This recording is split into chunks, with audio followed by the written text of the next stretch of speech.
noite estarmos aqui, Deus, congregando, juntos para compartilhar da Tua Palavra e alimentar os nossos corações com ela. Te peço, por cada irmão aqui presente, que essa lição, Senhor, seja extremamente relevante para nos conduzir na criação dos nossos filhos, a também olhar para diante e ver como o Senhor nos instrui a nos aperfeiçoar profissionalmente.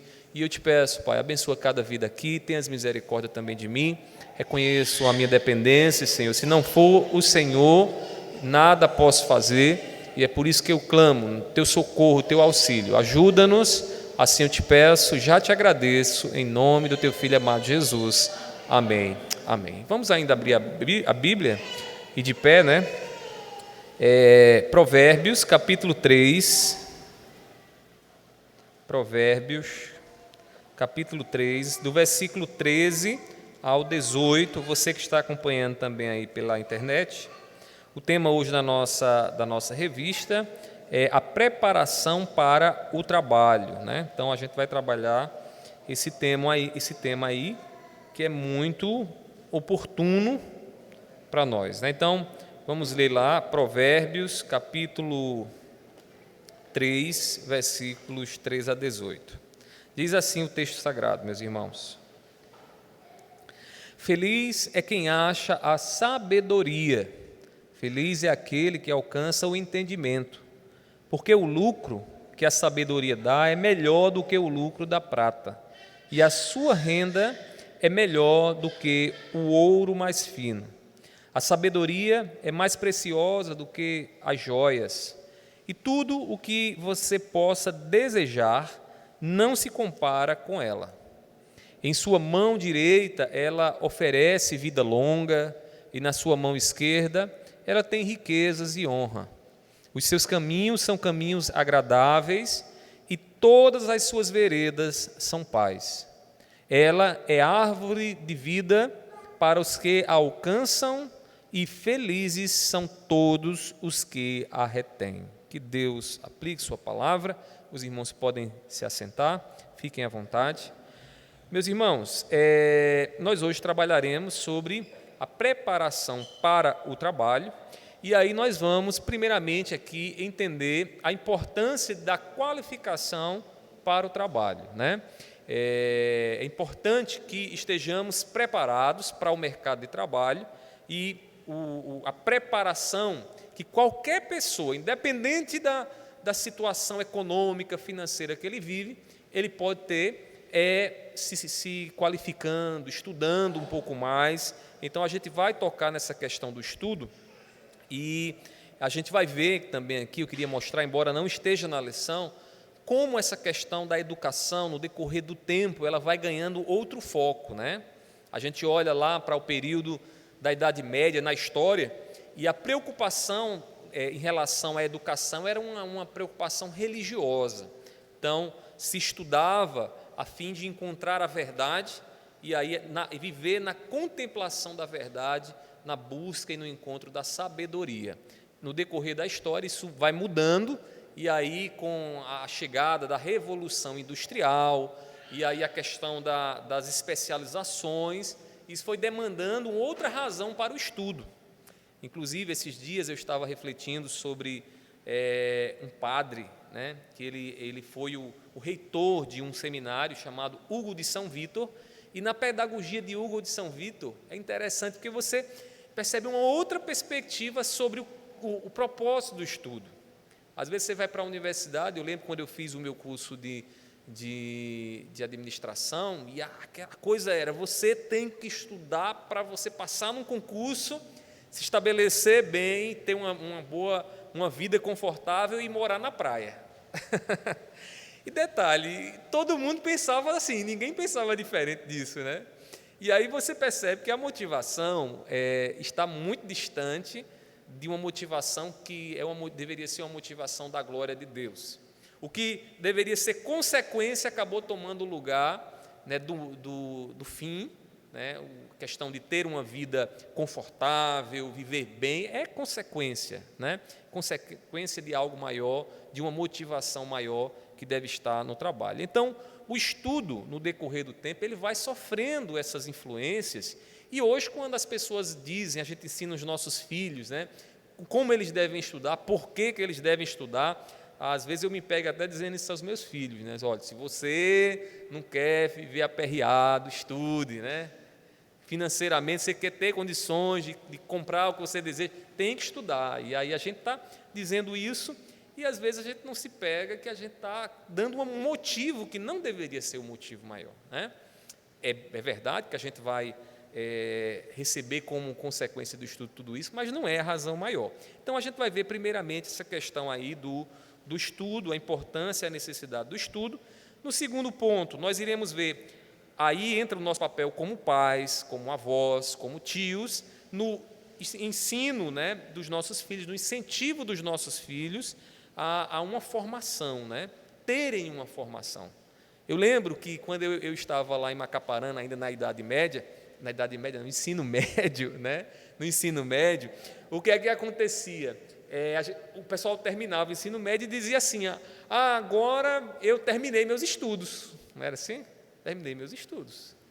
Ainda pequeno eu lembro que assim, meu pai sempre foi muito bom de matemática e ele tinha muitas oportunidades, porque na época dele não havia necessidade nem mesmo de terminar o segundo, que era chamado de segundo grau, bastava você ser bom de álgebra, saber fazer uma conta lá de multiplicação, de divisão, isso já destacava você no mercado de trabalho, porque assim, era um conhecimento que qualquer lojista queria, que quem lidava com finanças, né, desejava ter uma pessoa assim lá no seu negócio.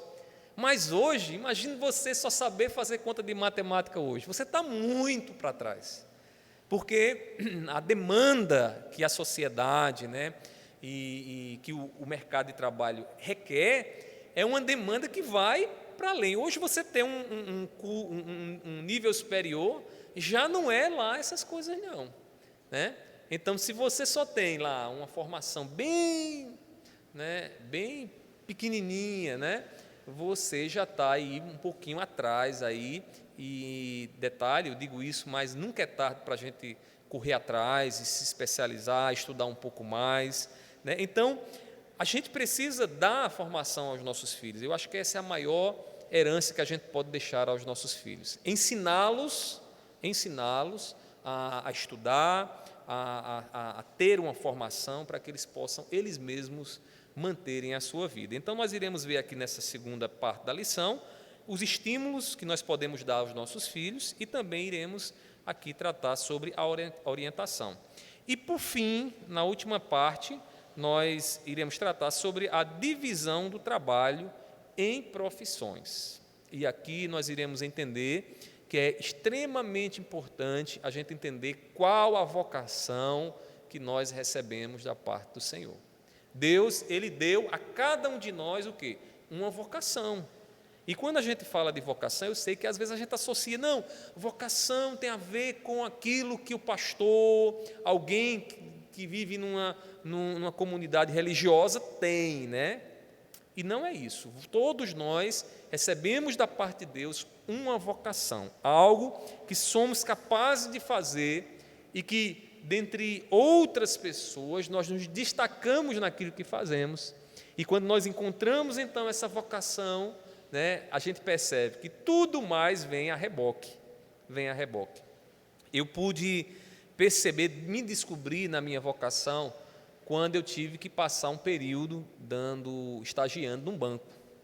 Eu tinha que chegar lá no período da tarde e eu ficava a tarde todinha, irmãos, em frente a uma tela de um computador, trabalhando com planilhas, com números, e tome planilha para cá, e telefonema para lá.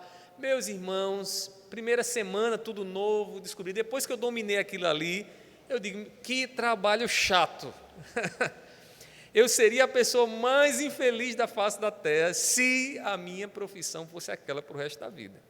E aí eu comecei a descobrir, eu digo, não, essa não pode ser minha vocação, não é o que Deus quer para mim, mas aí eu já estava no ministério e sabia muito bem o que é que Deus queria para mim, né? Assim, Ele já tinha me mostrado. Então eu percebi que minha vocação não era aquela. Eu poderia até ganhar um salário no final do mês, mas eu não estaria satisfeito, realizado, pleno, né? em termos da minha vida profissional. Então, quando a gente fala do trabalho, de cada trabalho que nós temos aqui, a gente precisa encontrar a nossa vocação. A gente não tem que fugir dela, não. Tem coisas que você faz de uma maneira que você se destaca dos demais, não tem? Tem uma coisa, algo que você tem prazer em fazer, e a gente costuma dizer, né, que quando a gente encontra o nosso lugar, o trabalho ele não é mais uma carga, né? Na verdade, o salário que a gente já ganha como um bônus, algo, não pelo trabalho, mas pela satisfação que temos, né? Para nós o salário só é um detalhezinho, né? Então, meus irmãos, a gente vai ver que é importante encontrar a nossa vocação. E hoje em dia, né, com a mudança de carreira, às vezes acontecem no mercado de trabalho essas mudanças de carreira. Sabe aquela pessoa que era lá um médico e de repente decidiu ser um pastor? É uma mudança, né, bem drástica assim. Eu estava dando aula esse semestre agora lá no Betel e tinha lá, né, uma pessoa que havia deixado o curso de medicina para ser um pastor, para entendendo que a sua vocação não era a medicina. Você imagina, você diz, poxa, que loucura, porque um médico, né, vai ter sua vida estabilizada e tal, mas a pessoa não se sentia feliz naquele lugar, naquela profissão que ela tinha. E o que é isso? A vocação que todos nós recebemos da parte do Senhor. Nós temos uma vocação e o nosso dever, aqui Eduardo, por favor, o nosso dever é poder glorificar a Deus através da vocação, e para isso a gente vai então conhecer, buscar então o que Deus tem para nós, tá ok? Então são esses 3 pontos aqui que eu já falei de forma panorâmica para vocês, e eu queria agora aprofundar um pouco mais. Eu espero que vocês tenham lido a revista, porque não dá para a gente ler tudo, né? Mas aí a gente vai aqui pontuando com vocês algumas questões. Então vamos lá. Primeiro ponto aqui, na antiguidade, meus irmãos, o estudo era privilégio de poucos. Normalmente as pessoas ricas e influentes eram quem tinham o privilégio de estudar, né? Hoje a gente vive, né, no que é chamada a era da informação, que é muito fácil você tomar conhecimento de muitas informações, basta ali dar um clique, ou você ali digitar alguma coisa no seu celular, e você tem bibliotecas à sua disposição, você tem conteúdos à sua disposição. Mas houve um tempo na história da humanidade que estudar e ter conhecimento era privilégio de alguns. Mas, graças a Deus, isso foi mudando, e no decorrer da história, como foi que esse conhecimento foi mudando? Aqueles que não tinham assim contato com esse conhecimento, eles faziam o quê? Eles passavam, a profissão que eles faziam, eles passavam para os seus filhos. Então, a pessoa era um carpinteiro, né, lidava lá com a madeira, carpintaria, né? Então, normalmente, o seu filho vinha até ele e era treinado ali dentro da carpintaria a lidar com aquilo que o seu pai fazia, e ele, então, levava adiante essa profissão. E assim ele ia se mantendo, se estabelecendo dentro do tecido social, ou seja, em meio a outras profissões. Então, cada um ia se situando, mas a questão do conhecimento em termos de estudo era restrito para alguns que poderiam pagar, né? Alguns que tinham um acesso privilegiado a determinados conhecimentos. E aí, na evolução então da história da humanidade, chega então o século XIX, né? E aí a gente tem a chamada Revolução Industrial. Nesse momento começam então a surgir muitas inovações nas indústrias, como por exemplo a máquina a vapor, a locomotiva, as máquinas elétricas. Percebam que à medida que isso vai aparecendo, isso também vai demandando uma mão de obra especializada, né? Se surgir lá uma máquina a vapor, tem que ter alguém que saiba, né, que conheça como é o manuseio dessa máquina a vapor. Perceba que a coisa vai evoluindo, né, se assim podemos dizer, e vai demandando de quem quer ter uma profissão mais conhecimento. Não adianta ficar com aquele conhecimento lá de trás que não vai servir se você não sabe nem como é que roda lá um potenciômetro de uma máquina a vapor. Como é que você vai trabalhar numa máquina a vapor, né? E aí o que é que acontece? As indústrias e governos começaram então a investir pesado na eletrificação, comunicação, transporte, sistema bancário, procurando criar uma infraestrutura adequada para esse progresso.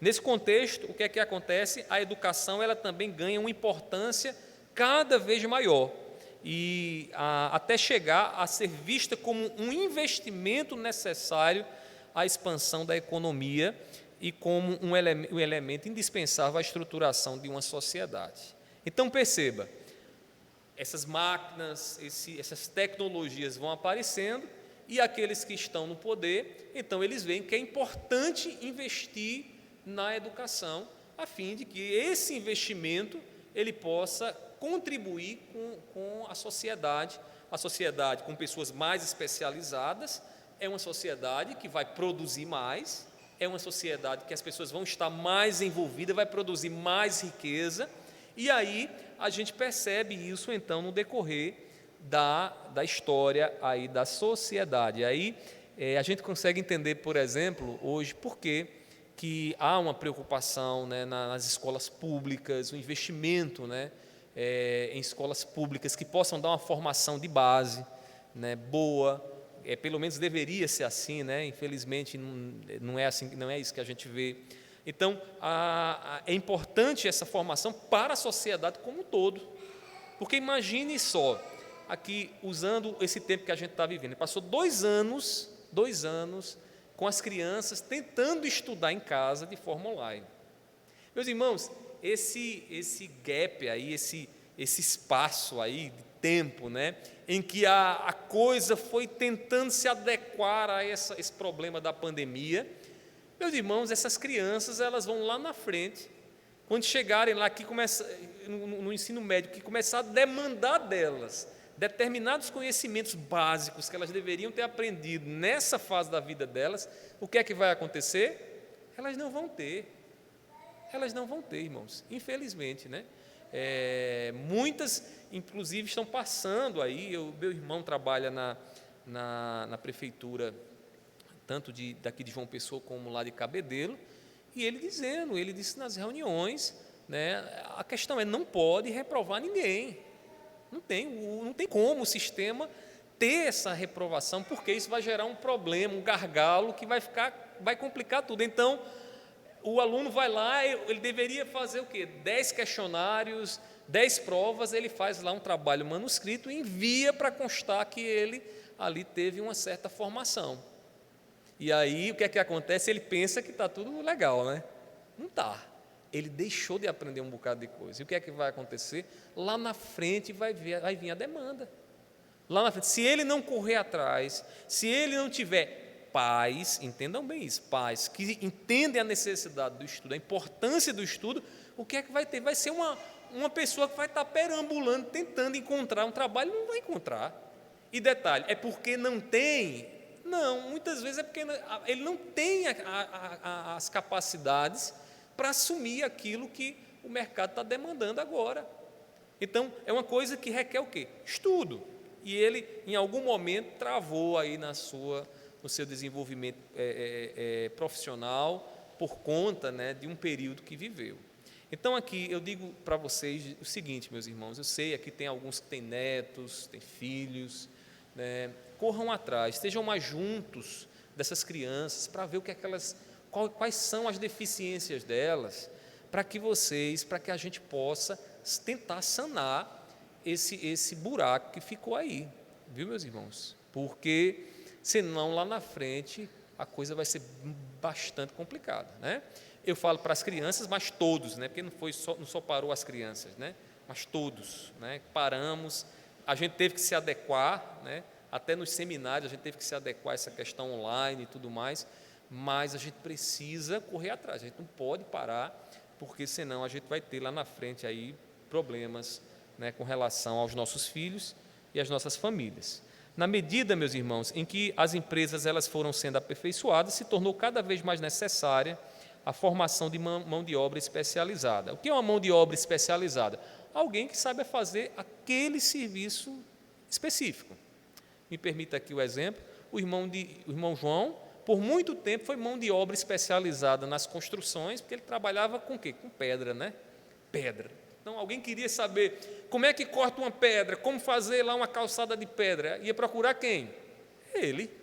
Ele é a autoridade. Então, chegar lá, ó, irmão João, a gente está pensando em fazer assim, e ele ia lá, olha, está aqui, muitas vezes trabalhando com engenheiros, arquitetos, né, irmão João? Então, é um trabalho especializado, que é a tendência, né? A gente vai se especializando à medida que a gente vai estudando, dominando uma área específica, onde a gente tem ali muita destreza nela. Então, hoje, o mercado demanda isso. O mercado demanda que você tenha um ensino básico, né?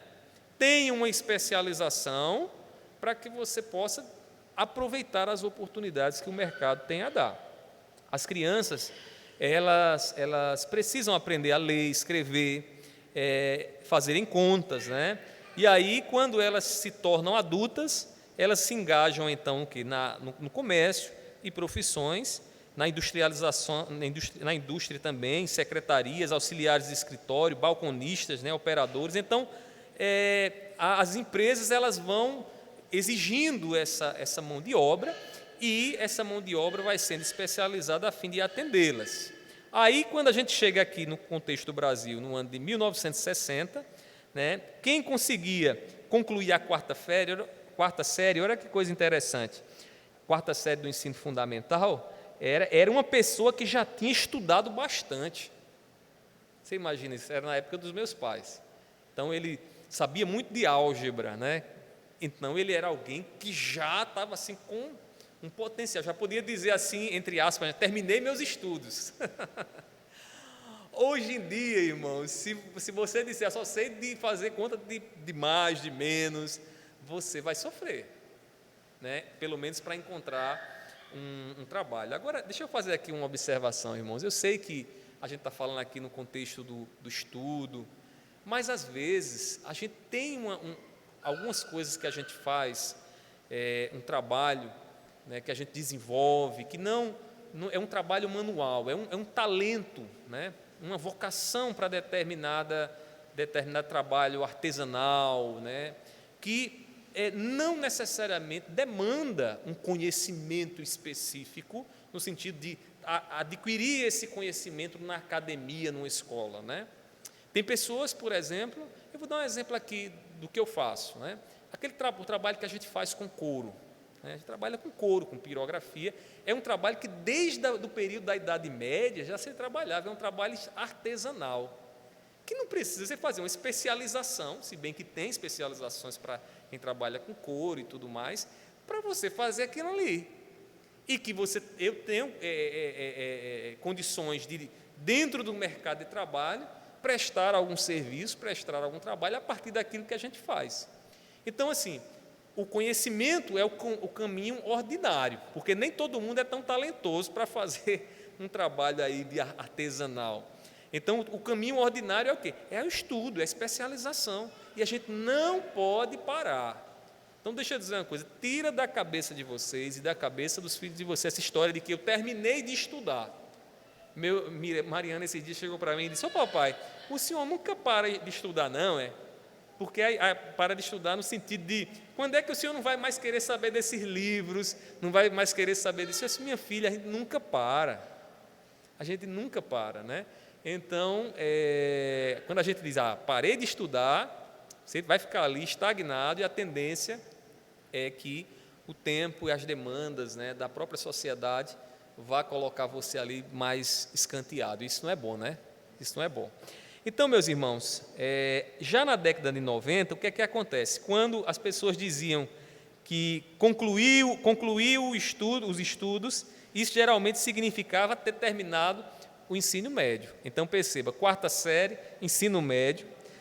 Hoje, o curso superior já é visto como uma necessidade. E olhe lá.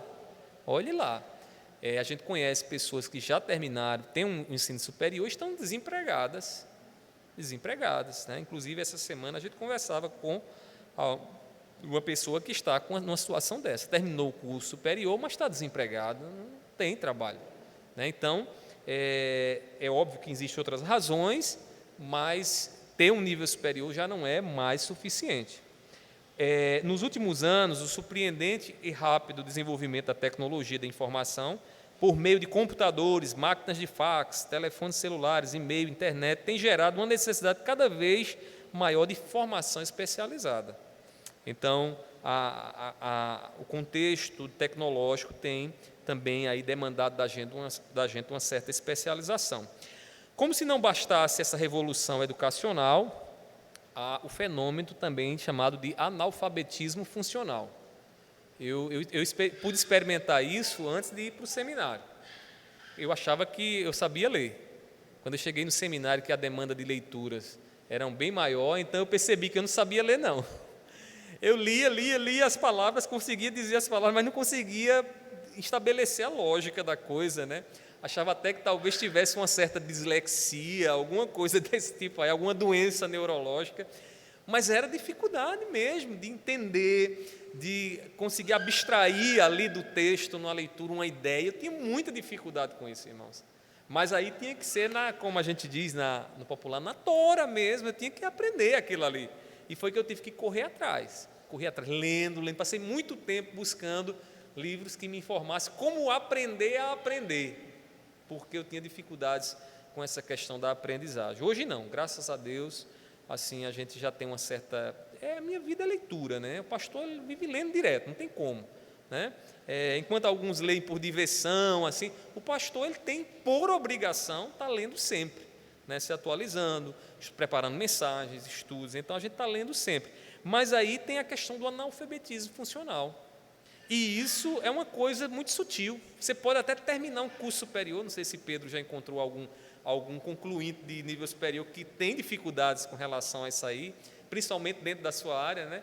Terminou e o cara lê o livro e não consegue entender, ele não desenvolve, ele não compreende, então é uma deficiência grande, né? Que isso repercute em quê? Na vida profissional dele. Na vida profissional dele.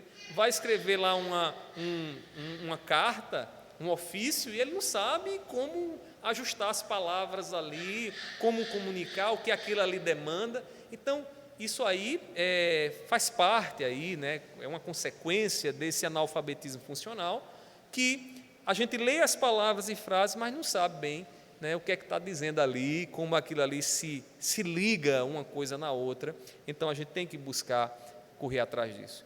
Deixa eu dizer uma coisa para você, se você tem dificuldades nesse sentido, é bom procurar ajuda. E essa ajuda não está muito distante, você pode chegar aqui para a gente. Tem o Pedro, que é professor, a gente que tem experiência, nós temos aqui muitos pedagogos aqui na igreja, né? Então, essas pessoas podem ajudar você. E aí você entender qual é o seu problema, porque às vezes também pode ser um problema neurológico, aí, uma questão de uma dislexia, mas você tem que ter alguém que diga isso para você, porque é importante que você não pare, é importante que você entenda que é preciso estar estudando sempre. O estudo, irmãos, está intimamente relacionado ao exercício profissional, principalmente nos dias em que nós vivemos, né? Diversas especializações do trabalho exigem cada vez mais um trabalho com um preparo específico, né? O trabalhador tem que se especializar cada vez mais. Vou dar aqui um exemplo de uma especialização. Hoje em dia, se você não tem noções básicas de informática, hoje você não dá nem para trabalhar num caixa de supermercado, porque é tudo informatizado, né? Não é assim? Tem que mexer em computador, tem que saber lá o que é um enter, delete, o que é uma função 1, função 2, e aí tem que ter essas noções básicas. E o que é isso? Uma especialização que você pode fazer. Eu nunca fiz um curso de informática, nunca fiz. Na minha época, quando começou a surgir, tinha muito aquela coisa, vamos fazer um curso de informática, né? Que era uma especialização na época que se dava. Hoje, a ideia é que você já nasce num lar onde todo mundo já sabe, de certa forma, mexer ali, né? Todo mundo não, né? Muita gente já sabe mexer, de certa forma, num computador, então você não precisa estar pagando um curso específico sobre isso, né? E você tem à sua disposição hoje um YouTube da vida que dá para a gente uma série de cursos, irmãos. Qualquer curso que você... Não, queria me especializar, sei lá, em costuras de seda. Queria me especializar em costuras de seda. Se você for lá no YouTube e colocar curso de costura de seda, você vai ter lá inúmeras orientações, aulas organizadas para você fazer essa especialização. E aí, fazer o quê? Se tornar alguém especializado em uma coisa que você sabe fazer, e com essa especialização você poder encontrar o seu lugar debaixo do sol, né? Então, meus irmãos, a gente tem essas oportunidades. Agora, não adianta a gente ficar parado, achando que a coisa vai cair do céu, né? A gente tem que aí arregaçar as mangas, com esforço, né, estudar, buscar essa especialização.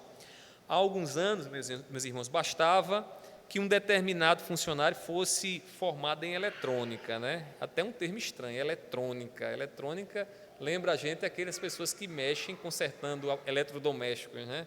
Então, eletrônica, né? Hoje é mais a questão da informática em si, né? Depois surgiu a necessidade que fosse formado um ramo específico da eletrônica, que foi a eletrônica aplicada à aviação, automóveis, computação, computadores, né, por exemplo. Hoje, ele precisa dessa formação e de um curso específico para a máquina que ele vai operar ou para o produto que vai produzir. Percebam aí a especialização, é tipo um funil, né? O funil não é largo no início, depois vai afinando. Então, a gente está num período desse afinamento, né? Então, se você quer ter uma posição profissional melhor, você tem que ir para a pontinha do funil. E aí você fazer um trabalho que, se só você faz, maravilha, porque você vai ser um profissional extremamente demandado na sociedade, e aí você vai ter o privilégio de escolher onde você quer trabalhar. Sabe essa oportunidade? Eu estava conversando com um jovem aqui da nossa igreja, que ele trabalha com programação, computadores de programação. Ele trabalha com programação, né? O irmão da nossa irmã Cláudia, né? E o Cássio. E ele, assim, conversando com ele, as oportunidades que estão diante dele, ele escolhe. Não, quero trabalhar nessa empresa, quero surgir uma oportunidade fora do país. Meu amigo, que privilégio medonho você ter todas essas possibilidades. Agora, por quê? Porque ele está na ponta do funil. Então, ele tem uma especialização que lhe deu condições dele dizer, olha, eu vou escolher esse trabalho, vou escolher essa empresa. Quero trabalhar assim, assim, assim. Então, para que os nossos filhos ou nós mesmos possamos estar lá na ponta do funil, a gente tem que trabalhar. Ou melhor, a gente tem que estudar. A gente tem que buscar conhecimento para que a gente possa chegar a essa especialização, né? O nosso irmão Pedro também, que é especializado aqui em linguística, né? Ele está lá na ponta do funil, né? Na ponta do funil, ou seja, dentro da área do ensino, correto, Pedro? Você está lá na ponta do funil, por quê? Porque é ali onde existe uma especialização, uma coisa bem delimitada mesmo, porque ele trabalha, que ele é doutor naquilo ali. Então, o segredo é esse. Você descobre a vocação e vai se afunilando, vai se especializando, para que você se torne, dentro do mercado de trabalho, né, falando no mercado de trabalho, você possa aí ter esse privilégio de poder estar escolhendo, né, onde trabalhar, de certa forma, né, e também estar sendo bem remunerado por isso. Porque a própria lei do mercado diz o quê?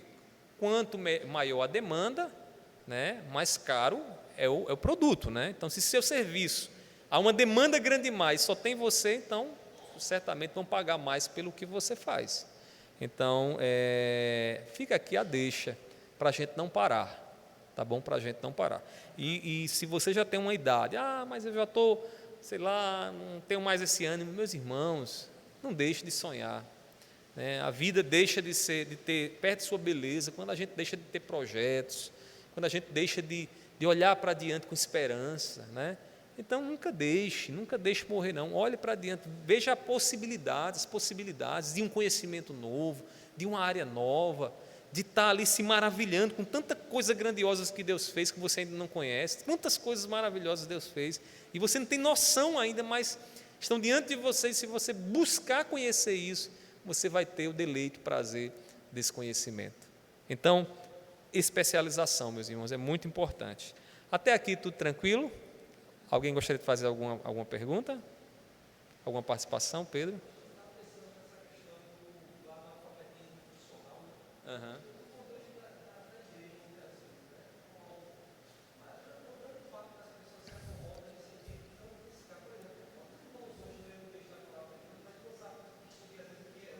Pois é verdade. Aham, aham. Tem. Pois o analfabetismo funcional, ele pode ser um entrave no nosso crescimento espiritual. Em que sentido? Você sabe aquela história do, eu levo a Bíblia para a igreja, leio lá, mas não entendo nada, eu só levo porque é um símbolo da nossa fé, porque eu digo ao mundo, olha, eu sou um crente, viu? Mas eu não entendo o que está lá. Então, se você não consegue, daqui, lendo a palavra, tirar da palavra o princípio, a verdade que Deus está comunicando, você vai ter sérios problemas no seu crescimento espiritual. Você pode até crescer de forma lenta, né? Porque você vai depender muito de quem explica para você. E se essa pessoa explicar errado, aí gera aquela confusão na cabeça, né?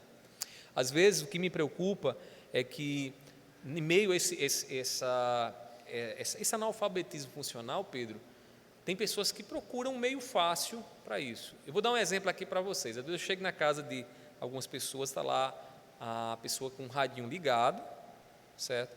E ela está ouvindo tal pregador que a gente sabe que é de uma teologia completamente oposta ao que a gente prega.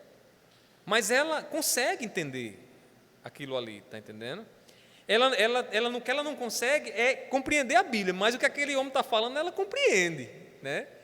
E aí é aquela coisa, aí ela chega na igreja e a gente tem essa dificuldade. Não sabemos quem é, às vezes o irmão, a gente não diz, né? Ele pensa que sabe, e quando ele pensa que sabe, aí fica difícil para a gente, porque quando ele sabe que ele não sabe, aí maravilha, porque ele vai chegar e dizer, olha, não sei, e eu preciso de ajuda, preciso que alguém me ajude, né? Então, ele está lá aprendendo totalmente errado, mas vem para a igreja, e quando chega na igreja ele não consegue ler a Bíblia, entender a Bíblia, e aí complica tudo, né? Porque ele está na verdade ele está sendo doutrinado por alguém que está dando uma explicação segundo o que ele acha das Escrituras. E eu confesso a vocês que, como pastor, às vezes eu sinto muita dificuldade com isso, porque às vezes, por exemplo, tem irmãos que não podem estar aqui sempre. Eu faço uma visita 1, 2 vezes no mês, né, quando dá, e eu chego lá, está lá o irmão o mês todinho ouvindo aquele radinho lá.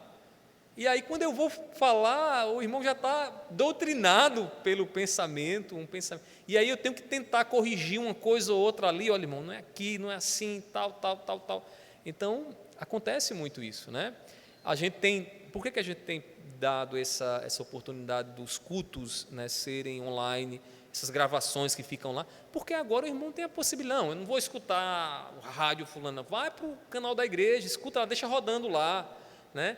Deixa rodando lá no YouTube e você vai ouvindo. Então, a gente tem que tentar aí, conter essa situação. Agora, é um fato, tem muita gente que tem dificuldade de ler a Bíblia, né? E detalhe, a Bíblia também não é um livro tão simples assim, né? Tão simples, requer, para entender a mensagem central,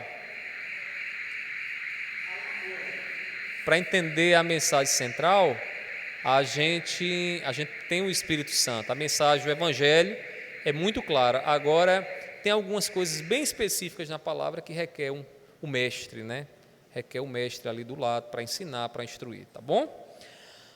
Ok, então vamos lá. Prosseguindo aqui, então, o incentivo dos pais na formação dos filhos. Então, vejamos agora a importância dos pais, né? Dos pais estimularem seus filhos aí a descobrirem os seus talentos e fazer aquilo que realmente gostam, aquilo que foram vocacionadas para fazer. As crianças e os jovens precisam desse estímulo e orientação. Vamos começar aqui pelos estímulos. Como é que a gente pode estimular os nossos filhos? Os pais, eles têm o dever de estimular seus filhos ao estudo. E aí, como eu falava para vocês, essa é a maior herança que a gente pode deixar para os nossos filhos. E detalhe, Você pode ser uma pessoa que nunca foi abastada financeiramente, nunca teve tantos bens, mas dá condições ao outro, mostrar à criança o caminho, abrir para ela as portas para que ela possa trilhar esse caminho. A gente vê muitos testemunhos assim, né? Sabe aqueles pais pobres que nunca foram à escola, né? Mas eles entenderam, eles sabiam que o caminho era o caminho do estudo, e eles fizeram de tudo para que os seus filhos pudessem percorrer esse caminho, e hoje os filhos são o quê? Doutores, médicos, né? Advogados, administradores lá, e agradecem a quem? Aos pais que nunca tiveram estudos. E aí você percebe uma coisa, que essa formação não é necessariamente os ricos quem tem condições para dar, né?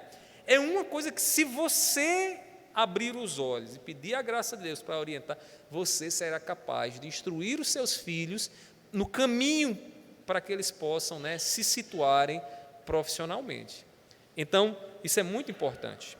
Quando eu lembro da minha tenra idade, pequeno ainda, meus pais, minha mãe era professora, e eu sempre tive esse estímulo muito forte na área do ensino, da pedagogia, porque minha mãe era professora.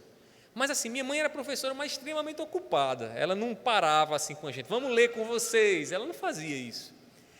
Lá em casa, o que me estimulava a leitura e ao estudo era, às vezes, que eu via meu pai, que chegava do trabalho, ele era bancário na época, então ele ia ler, e ele tinha um costume de ler fazendo um barulhozinho na boca. E eu achava bonito aquilo ali. Então, o que acontecia? Ele estava, às vezes, no quarto, eu entrava no quarto e eu ficava escutando aquele barulhozinho. Eu não sei se era uma deficiência dele, eu nunca perguntei, vou até perguntar um dia a ele, né? Mas era a maneira dele ler, ele sabia. Então, eu olhava para aquilo ali e achava bonito aquilo ali, ele lendo aquele livro e fazendo aquele barulhinho. E eu lembro que isso ficou marcado na minha mente, que eu lembro hoje como os meus estímulos à leitura. Eram os estímulos que eu tinha. Meu pai lendo lá e fazendo aquele barulhinho. Mas assim, meus pais, eles, devido à vida muito atarefada, eles não sentavam e diziam, vamos ler um livro com você. Por exemplo, como hoje eu faço com os meus filhos.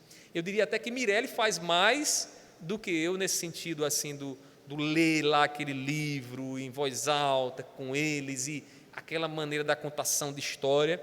Eles são mais estimulados, meus meninos são mais estimulados à leitura, porque eles sempre passam pelo gabinete e eu estou lendo. Então, eles me veem agarrado com o livro lá o tempo todo, né? E aí, hoje eu conversava com Mirelle que eles estão crescendo, então a gente já nota o vocabulário deles, né? Um vocabulário assim, com algumas palavras que eu acho que os coleguinhas deles ficam pensando assim, o que é isso que ele quer dizer? Porque eles hoje escutam muito a gente falando, vêm aqui para a igreja, escutam a gente pregando o tempo todo. E aí alguns termos que eles usam que não é próprio à criança naquela idade. Outra criança não vai entender. Eles vão entender, mas outra criança não entende. Mas assim, o que é isso? É um estímulo que a gente dá no testemunho que a gente dá e também no cuidado que a gente tem de estar lá estimulando os nossos filhos à descoberta da leitura, né? A descoberta da leitura. Aí a gente vê, observando aqui o texto de Provérbios capítulo 3, ele diz assim, vou repetir para os irmãos, 3, versículo 13 a 15. Feliz o homem que acha sabedoria e o homem que adquire conhecimento. Olha só, feliz, não é alguém triste, não é alguém infeliz, é pelo contrário. Feliz é o homem que adquire conhecimento, porque melhor é o lucro que ela dá do que o da prata, e melhor é a sua renda do que o ouro mais fino. Mais preciosa é do que pérolas, e tudo o mais que podes desejar não é comparável a ela. Então veja que coisa maravilhosa, né? Naquele que adquire o quê? Sabedoria. Aqui tem conhecimento só não é sabedoria, tá bom? Conhecimento, você pode ter conhecimento, mas não saber usar o conhecimento. A sabedoria é saber utilizar o conhecimento que você tem, né? Então, vou dar aqui um exemplo para você, né? Você está em casa, de repente as luzes se apagam. Pô! Você lembra da aula que você teve lá sobre eletricidade, né? Negativo, positivo, né? E você tenha esse conhecimento na sua mente. Mas se você não tiver a sabedoria de encontrar o problema e resolver o problema, lhe falta o quê? A sabedoria. Você pode ter o conhecimento, mas não ser sábio para resolver o problema que surge diante de você. Aplique esse princípio a tudo na sua vida. Se você está escutando de Deus, aprendendo de Deus aqui, mas não sabe como aplicar isso à vida, lhe falta sabedoria. Lhe falta sabedoria. Então, essa sabedoria, diz aqui o sábio, que ela é melhor do que a prata, que ela é melhor do que pérolas, que ela é incomparável. Incomparável. E esse é todo um benefício, toda uma bênção que a sabedoria dá. Agora, também não ter conhecimento, como é que você vai chegar à sabedoria? Como é que você vai chegar à sabedoria sem conhecimento? Tem uma coisa que eu costumo fazer, eu acho que os irmãos aqui que leem muitos fazem também, quando a gente lê literatura, a gente lê literatura, a Bíblia tem muita literatura, mas a literatura, ela nos dá a possibilidade de ter determinados conhecimentos sem nunca ter passado por aquilo. Não é assim que acontece? A gente tem umas coisas que a gente está lendo lá, a gente nunca vai passar e nunca passou, mas aquela experiência contada, narrada lá, ela nos dá uma vivência, não é? Que uma vez que eu tomo conhecimento daquilo, eu posso usar na minha vida e saber o caminho que eu vou prosseguir, Então, vou dar um exemplo. Você lê a história de Davi. Davi está lá, pecou com Betseba, Pecado terrível, matou o marido dela, ele estava lá, foi vencido pela cobiça, do seu coração. Você talvez nunca vá cometer o pecado dele, mas aquela história ali, ela tem muitas coisas, muitas experiências, muito conhecimento acerca de si, que você pode tomar para si e dizer, não, eu preciso ter cuidado com isso, com aquilo outro, porque ali Davi pisou na bola, e então você vai aprendendo. Então a leitura, meus irmãos, é muito importante, porque ela dá o conhecimento, e se a gente une esse conhecimento à sabedoria que vem de Deus, ao discernimento de saber aquilo que faz bem, aquilo que é louvável, aquilo que é digno, a gente vai se conduzir de uma forma sábia para a glória do Senhor. E aí vem, no ponto B, a orientação. Aqui é preciso tomar muito cuidado, Há casos em que os pais são maus conselheiros. Quando é que isso acontece? Ao orientar seu filho sobre profissões que podem ser escolhidas, não se prenda a valores, a valores aqui que ele fala, a valores financeiros, tá bom? É muito comum os pais, com a melhor das intenções, orientar seus filhos a escolher profissões que têm possibilidades maiores de ganhos. Não é assim? Não, eu quero que meu filho seja um médico. Lá em casa eu nunca disse isso aos meus filhos. Eu nunca disse, não é porque eles são sábios o suficiente para escolher o que eles querem para a vida deles, não. É porque eu entendo, juntamente com a minha esposa, que a gente tem que descobrir a vocação deles, aquilo que eles têm uma capacidade maior, e orientando eles para aquilo que a gente percebe que eles têm uma capacidade maior. Então, eu vou dar um exemplo aqui do meu filho. Eu percebo lá em casa que Caleb, ele tem uma capacidade de concentração bem maior do que Mariana. Quando ele pega, ele é muito focado, assim, ele pega uma coisa, ele passa muito tempo ali naquela mesma coisa ali. Isso é uma característica dele.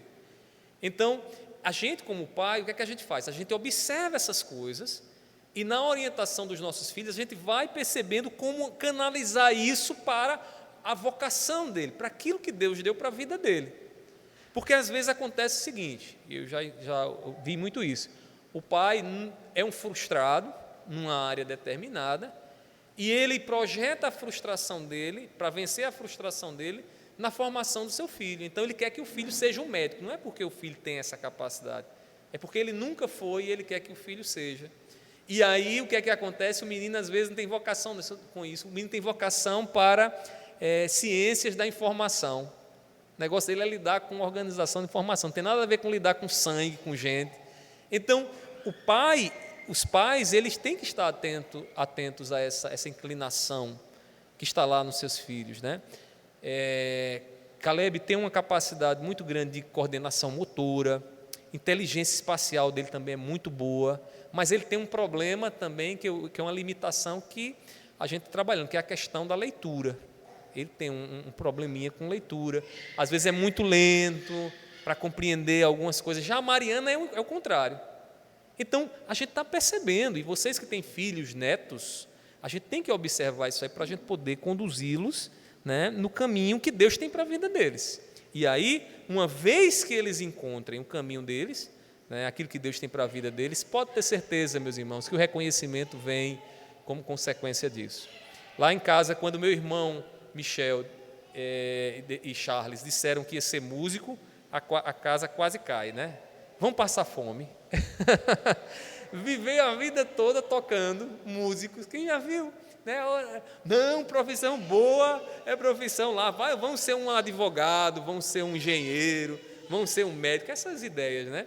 E aí o que é que acontece? Hoje, graças a Deus, eles trabalham dentro da vocação deles, aquilo que eles entendem que foi uma coisa que Deus deu a eles e que eles desenvolvem muito bem e são reconhecidos por isso, né? São reconhecidos, ou seja, eles são bem pagos por aquilo que eles fazem, não necessariamente sendo um médico, um doutor, alguém assim, né?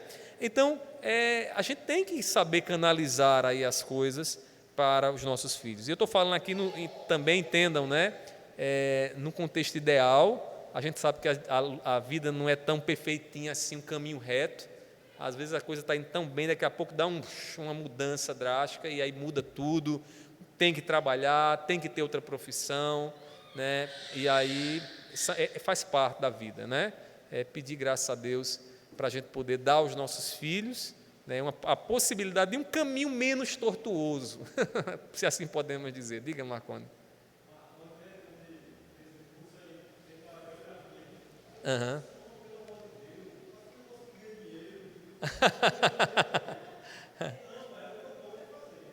Pois é, rapaz, pois é.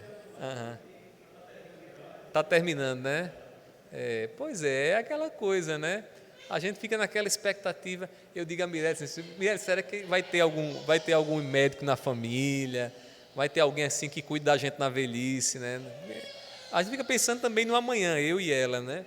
A gente não sabe, né? Mas assim, a gente está observando e o que a gente puder fazer para que eles possam encontrar realmente aquilo que Deus tem para a vida deles, a vocação que Deus tem para a vida deles, isso aí será muito importante, meus irmãos. Então, assim, no contexto da orientação, eu não vou ler aqui detalhes, que não vai dar tempo, mas é nesse sentido. Diga, Edivânia. Aham.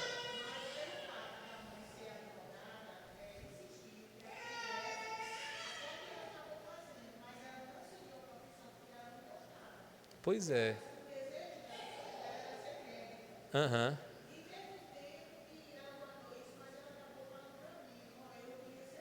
Aham. Interessante, né?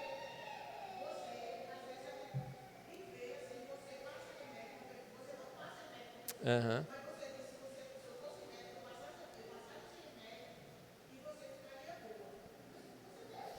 Aham.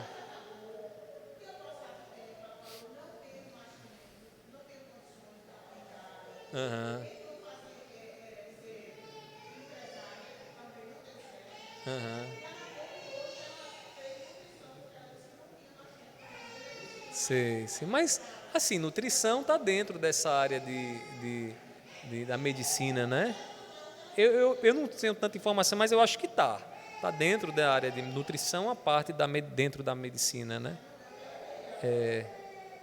Pois é, minha irmã, é aquela coisa, né? Eu às vezes encontro jovens aqui, irmãos nossos, dizendo, poxa, pastor, mas se eu pudesse eu mudava de profissão, porque não é o que eu gosto de fazer. Mas é a questão da vida, né? A vida às vezes coloca para a gente essas escolhas que a gente, na verdade, não faz a escolha, só tem aquele caminho mesmo a seguir ali e a gente não tem a possibilidade de dizer, não, eu vou fazer isso aqui ou aquilo outro, né? Eu falo no meu caso aqui, eu tive, de certa forma, fui privilegiado, de certa forma, porque eu tive na minha mocidade a oportunidade de escolher, eu podia escolher um curso ou outro, né? Minha família podia pagar uma universidade particular, Mas aí que foi interessante, eu não queria a particular e acabei só entrando fosse na federal. Foi quando eu passei para a administração lá e, graças a Deus, terminei, fiz o curso, concluí, né, também por um triz, não desisti, porque Mirelle ficava, não desista, não desista, não desista, não desista. Eu não desisti, fiz, né, e foi uma bênção. Mas assim, é a vida, né? Às vezes não dá para fazer essa, nem todo mundo tem esse privilégio, né? Tem pessoas que só têm um caminho, e às vezes que está lá trabalhando, tem que trabalhar, ou trabalha, a família passa fome. Então, o que é que a pessoa vai fazer? Né? Mas assim, o que eu digo para quem se encontra nessa situação é o seguinte: nunca perca a esperança. Bom, pode ser um pouquinho mais tarde, mas em algum momento aquilo ali vai se encontrar, você vai se encontrar, se você quer realmente isso. E aí não se acomode, como diria um professor meu, a oportunidade vem para quem está preparado, né? Então, se você não está preparado, você nunca vai encontrar a oportunidade. A oportunidade só encontra e só é encontrada por quem está preparado. E como essa preparação? Está constantemente estudando, se especializando, fazendo um curso aqui, outro ali, porque no momento certo a coisa aparece, e aí você se encontra, né? Isso é muito importante. Para a gente encerrar, né, aqui na terceira parte, a divisão do trabalho em profissões. Né? O trabalho tem o objetivo de suprir as necessidades sociais de maneira digna e proveitosa. Como as necessidades sociais são muitas, os tipos de trabalho também são variados. É por isso que não são todas as pessoas chamadas para o mesmo serviço. A ideia é bastante simples. Se todas as pessoas fossem professores, quem seria o bombeiro? Se todas fossem bombeiros, quem seria o médico? Né? Então, no convívio em sociedade, nós temos várias necessidades. Eu tenho necessidade de alguém que faça uma solda, né? Eu não sei soldar, então alguém tem que soldar. Hoje, semana foi aqui na obra, né, a gente precisava de uma solda para alargar lá o furador, para furar a telha e a madeira. Quem é que faz isso? Aí a gente teve que conversar com o irmão Louro, né, para fazer o irmão Louro, que ele... né? Pronto, então é o quê? É uma demanda. Inclusive, eu vou dar uma palestra sobre empreendimento. Às vezes, o empreendedor ele tem esse tato para perceber necessidades. Eu tenho um primo que ele mora numa cidadezinha no Piauí chamada Marcolândia. E ele é extremamente empreendedor.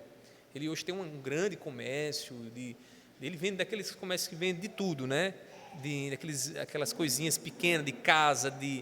E aí, uma vez ele estava conosco lá em Lucena, e ele começou a perceber, eu andando com ele na praia, né, e ele dizendo assim: olha, Léo, sabe o que é que daria aqui? Aqui daria bom como é que se chama? De bug, né, que você aluga o bug. Eu esqueci o nome desse tipo de ramo aí, né? Uma locadora de bug. Ele disse: aqui daria uma locadora de bug. Eu disse: mas por quê? Aí ele começou a me mostrar. Ele disse: olha, tem isso, tem... Aí eu percebi que a visão dele, né, consistia em quê? Em necessidade. Ele estava ali como turista e ele percebia que, se ele quisesse andar um pouquinho mais, ele não tinha uma alternativa ali. Então, ali naquele lugar, provavelmente, com um pouquinho mais de conhecimento, ele poderia abrir uma locadora, mesmo que fosse sazonal, né, temporária. E o que é isso? É perceber necessidade. Se você começar a olhar ao seu redor e conseguir ter o tato para perceber as necessidades que estão à tua volta, você vai conseguir empreender. Porque se você também não descobrir essa necessidade, não adianta você ter todo o dinheiro que você tem, não adianta ter conhecimento, porque você não vai suprir as necessidades, né? Então, é muito importante a gente perceber que as profissões dentro da sociedade, elas estão lá para suprir necessidades da própria sociedade. Devido a esse aspecto social, as profissões estão em constantes mudanças, né? No decorrer do tempo, algumas vão se extinguindo e outras vão surgindo. Vou dar aqui alguns exemplos para vocês que o autor dá na revista, né? Primeiro, motorneiro. Vocês sabem o que é um motorneiro? O que é um motorneiro? E aí, Sérgio, já viu um motorneiro? Nunca viu um motorneiro? Eu acho que aqui em João Pessoa tinha um, né? Que tinha os bondes, né? Sabe o que é um motorneiro? O motorneiro é aquele que conduz bondes, né? Então chama motorneiro. Aí você diz: eu tenho uma especialização como motorneiro. Acabou. Meu Deus, vai passar fome, viu? Vai ser preciso muita ajuda para ele, porque ele não tem lugar para ele mais. Por quê? Porque passou essa profissão. Não existe mais essa profissão aí do motorneiro, né? Outro exemplo, carreiro. A profissão de carreiro. Vocês sabem o que é, Gil? O carreiro? O que é o carreiro? Que conduz os carro de boi, né? É o carreiro. Mas hoje em dia, onde é que você vai encontrar um carreiro? Não tem mais. Por quê? Porque a própria evolução do mercado, né? Você conhece um, Amanda? Como? No interior? Rapaz, pode até ter, mas a demanda, né, não existe mais, né? Alguém procurando, eu estou precisando de um carreiro, né? Um controlador de boi. Ali é difícil, né? Você encontrar essa profissão, não existe mais, né? Como? Caixeiro viajante, meus irmãos, não existe mais isso, né? O caixeiro viajante era uma pessoa que vivia viajando, vendendo livros, vendendo objetos, chá, xarope. Eles iam na cidade do caixeiro viajante. Era uma caixa andava com uma mala, né, com um bocado de coisa dentro ali e tal. É uma profissão que hoje, com a tecnologia, você está em casa.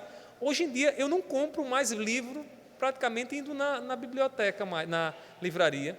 Eu abro lá na Amazon, com 2 dias os caras me entregam. Então, quantas profissões não foram mudadas com esse botão aí que eu apertei? Então, a gente tem que estar atento a isso, irmãos, porque essas mudanças vão demandar da gente uma especialização. E para a gente concluir aqui, né, o ponto central é que cada profissão dessa deve atender a uma necessidade específica. E como cristãos, o nosso propósito, como já vimos em outro momento aqui, é que a vocação que Deus nos deu nos leve ao quê? A glorificá-lo. Quer comais, quer bebais, ou façais qualquer outra coisa, fazei tudo para a glória de Deus. E como é que a gente faz tudo para a glória de Deus? Nesse caso, a nossa profissão. Entendendo a necessidade que a nossa profissão ela vem atender e fazendo isso de forma muito bem. Entregando isso da melhor forma possível, né? Se eu preciso construir uma casa e eu vou contratar um pedreiro crente, se ele vai fazer para a glória de Deus, o que é que ele tem que me entregar naquela casa? Uma casa bem estabelecida, com as coisas dentro do lugar, o tijolo no lugar, tudo conforme uma planta que foi projetada, não é assim? Agora, se for um pedreiro aí, né, que não entendeu isso, o que é que vai acontecer? Ele vai fazer a coisa de todo jeito. Vai edificar mal edificado, daqui a pouco aparece rachadura aqui, rachadura acolá. Então, a gente tem que, irmãos, fazer tudo para a glória de Deus. E o trabalho não está fora dessa dimensão da nossa religiosidade. Tudo para a glória de Deus, inclusive no trabalho. Que Deus nos ajude e que Deus aplique aqui a lição nessa noite. Tá bom? Alguma pergunta, meus irmãos? Alguma colocação? Fiquem à vontade. Quase que caía, viu? Amém? Vamos ficar de pé então, vamos fazer a nossa oração. Amanhã, culto solene, os irmãos venham preparados para a gente adorar o Senhor, né? Pedir graça a Ele e nos alegrar na adoração a Ele em nome de Jesus. Meu Pai, eu te louvo, Senhor, por essa oportunidade bendita que tivemos nessa noite de estarmos aqui refletindo sobre a nossa vida profissional, entendendo, Senhor, que nesses dias precisamos buscar mais conhecimento, precisamos nos especializar dentro da nossa vocação, e eu te peço, seja com cada um dos meus irmãos, aqueles que têm encontrado dificuldades no seu trabalho, que o Senhor esteja a guiá-los, a ponto deles entenderem, Deus, aquilo que o Senhor quer para eles, e também fazer do seu trabalho um ato de piedade e devoção a Ti. Recebe a nossa gratidão, nos conduz agora para os nossos lares, que nessa noite possamos dormir bem e que amanhã, Deus, no dia do Senhor, possamos estar todos reunidos aqui para celebrar e adorar o Teu nome como convém. Assim eu te peço, assim eu já te agradeço, em nome do Teu Filho amado Jesus. Amém, amém. Deus abençoe, irmãos, tenham todos